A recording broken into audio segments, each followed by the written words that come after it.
தானும் சேர்ந்துள்ளோம். பறவைகள் பேசென்று தானும் சேர்ந்துள்ளோம். அறிவொன்றுமில்லாத ஆய்கூலத்தும் தன்னை, அறிவொன்றும் இல்லாத ஆய்கூலத்தும் தன்னை, பிறவி பெறுவதனை புண்ணியம் யாமுடையோம். பிறவி பெறுவதனை புண்ணியம் யாமுடையோம். புதையொன்றுமில்லாத கோவிந்தம் தன்னோடு, புதையொன்றுமில்லாத கோவிந்தம் தன்னோடு, உதவே நமக்கின்று ஒழிக்க ஒழியாது. அறியாத பிள்ளைகளோம் அன்பினும் தன்மை, உதவே நமக்கின்று ஒழிக்க ஒழியாது. அறியாத பிள்ளைகளோம் அன்பினும் தன்மை, சிறு பேரழைத்தனவும் சீரிகரோளாதே, சிறு பேரழைத்தனவும் சீரியரோளாதே, சிறு பேரழைத்தனவும் சீரியரோளாதே, சிறு பேரழைத்தனவும் சீரியரோளாதே. இறைவா நீ தாராய் பறையலொரும் பாவாய், இறைவா நீ தாராய் பறையலொரும் பாவாய்.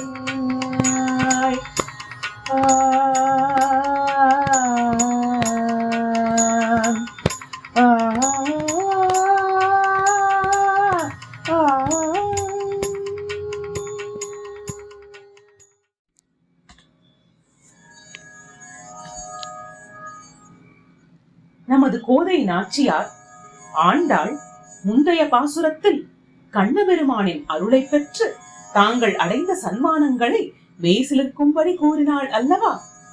இந்த பாசுரத்தில் பெருமானுடைய மேன்மையையும் அடியார்களின் கீழ்மை பாராது அவன் கருணை பொழியும் தன்மையையும் கூறுகிறாள்.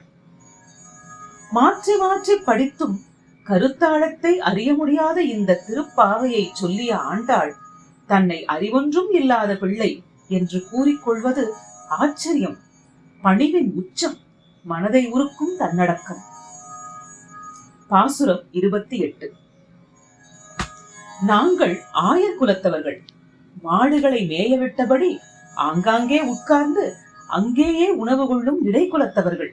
எங்களுக்கு அறிவொன்று இல்லை, அறிவு ஒன்றும் இல்லை. கர்ம பக்தி ஞான யோகங்கள் எவையும் எங்களுக்கு தெரியாது. இந்த அறிவொன்றும் இல்லாத தன்மையே எங்களுடைய உண்மையான தகுதி போலும். ஏனென்றால் கர்ம ஞான பக்தி யோகம் செய்து எந்த பரம்பொருளை அடைய வேண்டி ஞானிகள் தவம் செய்கிறார்களோ அந்த பரம்பொருளாகிய நீ எங்கள் மத்தியில் மாடு மேய்ப்பவனாக வந்து பிறந்திருக்கிறாயே. நீ எங்களுடன் ஒருவனாக கலந்து பழகும் பேறு எங்களுக்கு கிடைத்ததே. எந்த அளவு நாங்கள் புண்ணியம் செய்திருக்கிறோம். எந்த குறையும் இன்றி அனைத்து கல்யாண குணங்களும் முழுமையாக நிலை பெற்றிருக்கும் நிறைவே வடிவான பெருமானே, எந்த குறையும் இல்லாத கோவிந்தனே, யாரிடமும் குறை காணாது நிறைவையே காணும் கோவிந்தனே. நாங்கள் அறிவில்லாதவர்கள், எங்களுக்கு எந்த நியமங்களும் தெரியாது. வியர்த்த போது குளித்து பசித்த போது உண்பவர்கள் நாங்கள். உன்னை முறைப்படி எவ்வாறு வழிபடுவது என்பதெல்லாம் எங்களுக்கு தெரியாது. எங்கள் அபரிமிதமான அன்பினால் நாங்கள் சிறு பெயர்களால் கண்ணா கண்ணா என்று உரிமையோடு உன்னை ஒருமையில் அழைக்கிறோம். அவற்றையெல்லாம் பொறுத்தருள வேண்டும். எங்கள் இறைவனான கண்ணபிரானே, உன்னோடு எங்களுக்கு உண்டான உறவானது எப்பொழுதும் ஒழிய மாட்டாதது.